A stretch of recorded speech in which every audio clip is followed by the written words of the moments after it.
We're looking at the First Afghan War.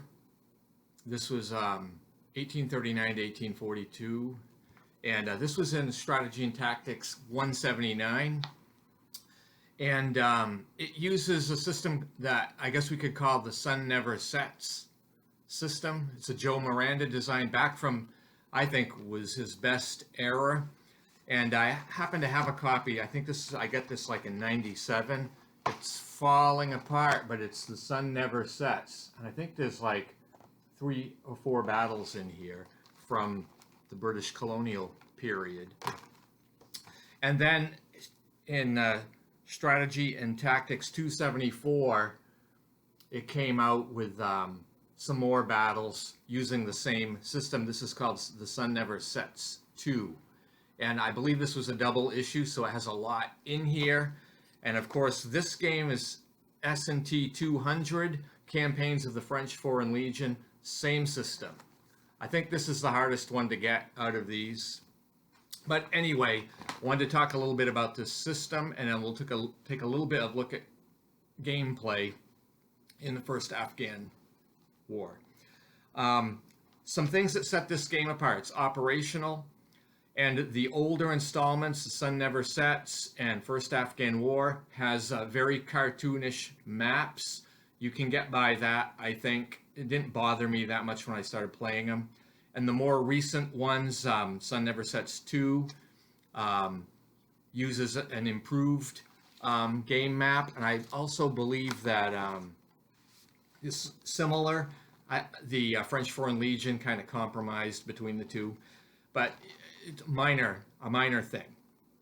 It's kind of an operational level. Turns are like monthly. And they have an events phase that both sides participate in on their part of each turn, which adds a lot of flavor and unexpected things that can happen. So I'll just comment on 3 distinctions that this game has that I think make it very unique, aside from the fact that it's quite asymmetrical, British Empire forces against natives. Number 1, the units do not move automatically. They have to roll on a march table. It's a 6-sided die roll, but a 1 and a 2 is no march. So a third of the time, in theory, you're not going to be able to move units. But if you can get a leader with them, the leader will have a strategic rating, and the strategic rating is added onto the die roll. So a leader like Keane, who has a 2 strategic rating, the lowest die roll he can roll is a 3. Which means he automatically is going to march if he's with the force. He can also take attrition, and he has a good chance of getting a mad dash, which allows you to double or triple the movement allowed for that month. But you may take attrition. So that's one of the things in the game, the march table. So better leaders you can pretty much do what you want if you can get a good leader involved. Number 2, the combat is quite unique. It's conducted in 3 rounds.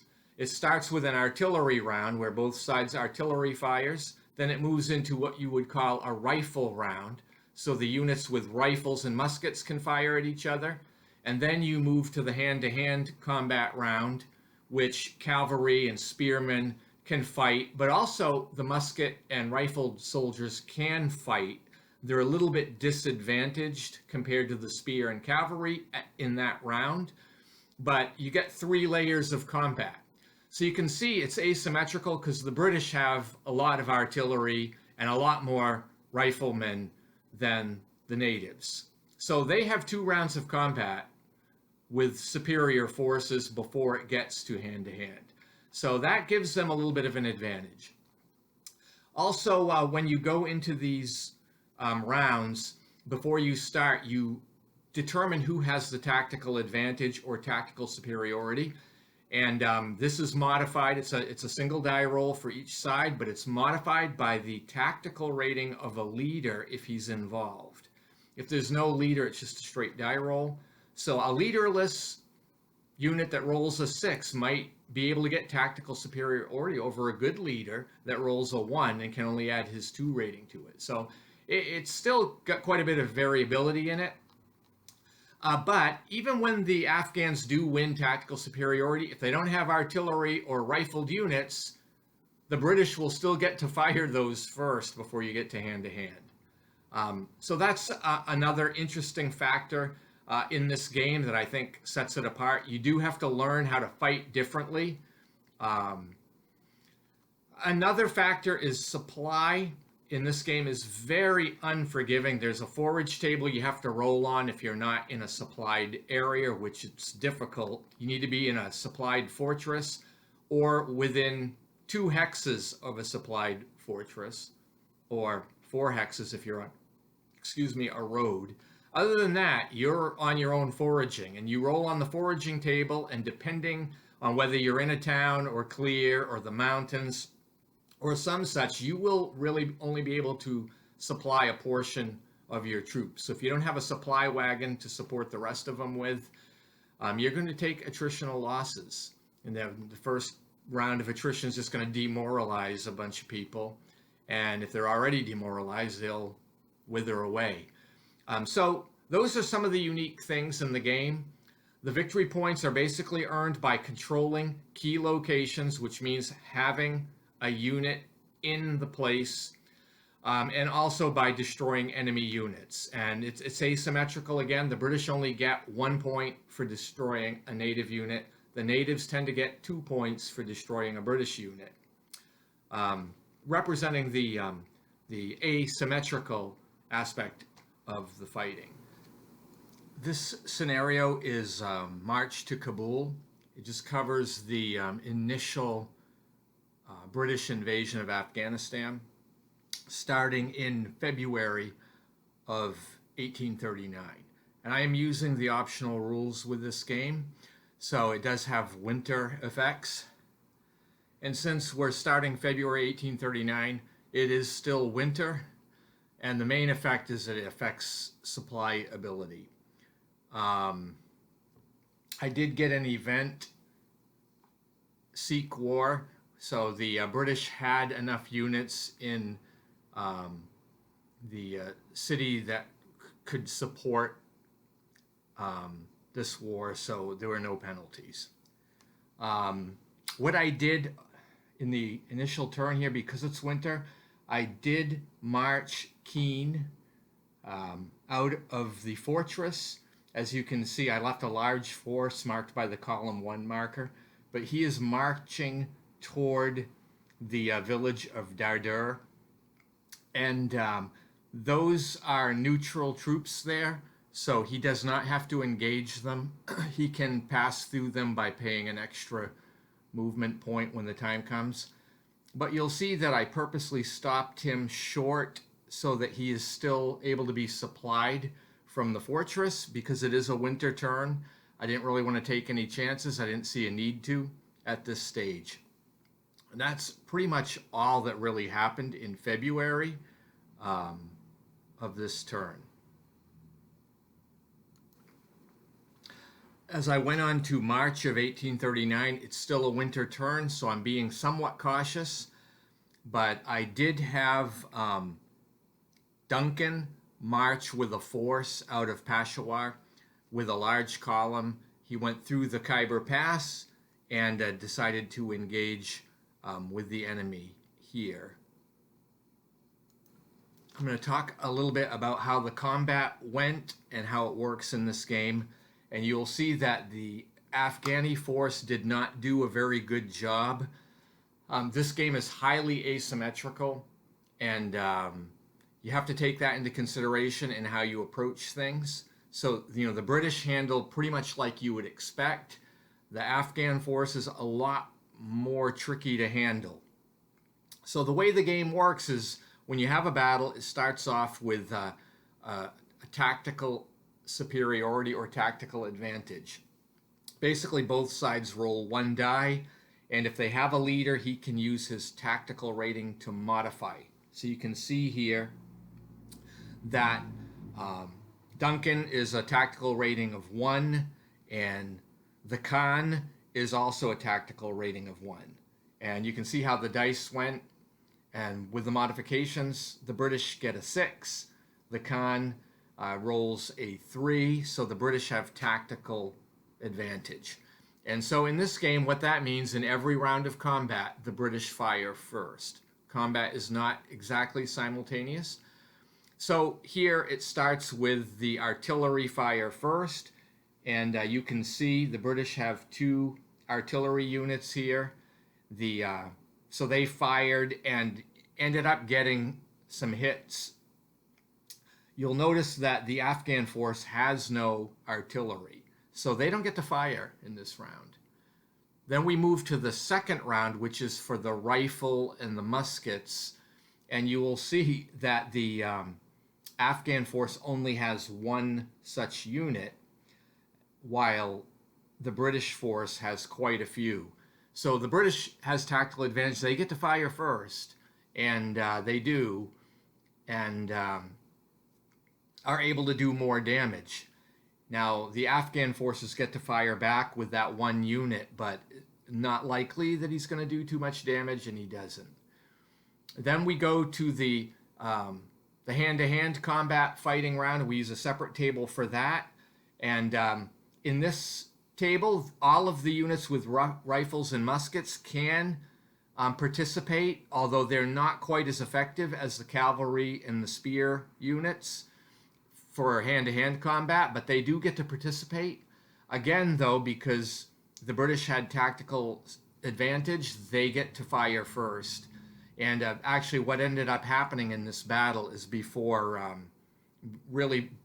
any damage could be done to the British, all of the Khan's forces were wiped out, including the Khan. So this was a disaster. One of the problems, if you notice in the picture, when these two first met up, the Afghans are defending in clear terrain, which is really an unfortunate choice, and they just were no match for the British. And I'll add this too, even if the British did not win tactical superiority, they would have fired first in the artillery round anyway, and they still would have done very well in this battle, firing second. So in this case, the Afghan forces were just too weak to participate. Anyway, the British collect 9 victory points for these eliminations, and the Afghans have 2 because their leader is in the capital still, so they get 1 victory point every turn their leader remains in the capital. So we're at 9-2, and then we're going to go into the Afghan part of the turn, and they're not going to do too much except try to recruit and do some damage control. We now go to turn 3, which is April 1839. It is not winter anymore, so we don't have those negative effects. The British do not get any event. So what I do is have, from the east, I have Keane with his force march. To move in this game, as I said before, you have to roll on the march table. Keane is a 2 strategic rating, which means he will always get a march, but he may get some attrition. In this case, he gets a very good die roll and gets mad dash, which gives him a lot more than his rated movement. So he moves through Darder, which has forces in them, but they're not enemies, but they do cause a little bit of negotiation to get through, so it costs an extra movement point. But then Keane continues pressing forward to Bolan Pass, Kozak Pass, and then finally meets an Afghan force just northeast of Kandahar. So I tried also to move Duncan, but Duncan's stuck. He got no march, so he's just stuck where he is.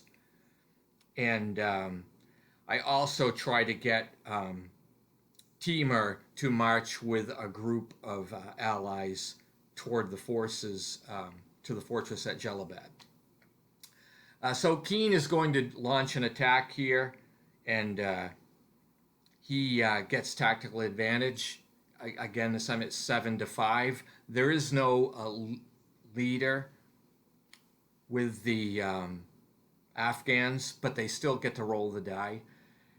And what ends up happening is Keane comes up with another victory, and he's going to add to the victory total due to Afghan forces that are lost. But he doesn't wipe the whole force out, so they retreat toward their interior lines. And I believe the victory point count is now 12 for the British, 4 for the Afghanis. I made the mistake of having Timur try to attack the fortress at Jelibad. It only has a small delegation of cavalry in it. The British got tactical superiority, but they just were not able to penetrate the fortress. The fortress gives a -3 die roll modifier on the fire rounds, so it's very difficult. In most cases, you have to roll a 6 to get anything to actually come down to a hit. So nothing really came of this. It ended up in a draw, a demoralization on the part of the British forces, but they were able to recover that quickly. So not much happened. Again, the Afghans didn't really do very much. They did get a spy event, so they're able to examine one of the British stacks, but that was mostly inconsequential. So at this stage, it's 12-5 as we go into the Afghan portion of the turn, and I'm going to just stop recording here. So that was just a quick look at some of the play aspects in First Afghan War. I just wanted to point out some articles that are available on this topic. This is Moves number 89, and Joseph Miranda wrote a short replay and some analysis, game player notes for the First Afghan War, and some ideas from the Sun Never Sets series. Also in Moves 95, you can see on the cover there's a picture of the Sun Never Sets, and the first article is a very detailed Joe Miranda article on this system and some of the ideas behind it. And I wrote an article in Moves 99, analysis, the First Afghan War, 1839 to 1942. And it just talks about some of the things I talked about in the beginning, some of the unique features of this game. So that's Moves 99. And I think I wrote an article on the Sun Never Sets 2, a replay for Moves Online. And I understand you can't really get that. I think I showed a picture of that video, that article somewhere in another video. Anyway, I'm sure I have a copy of it in PDF of that article. So there is some material on this game out there if you turn out to be interested in it. Anyway, I hope you enjoyed this look at the Sun Never Sets system and the First Afghan War. Thank you for watching, and as always, have a nice day.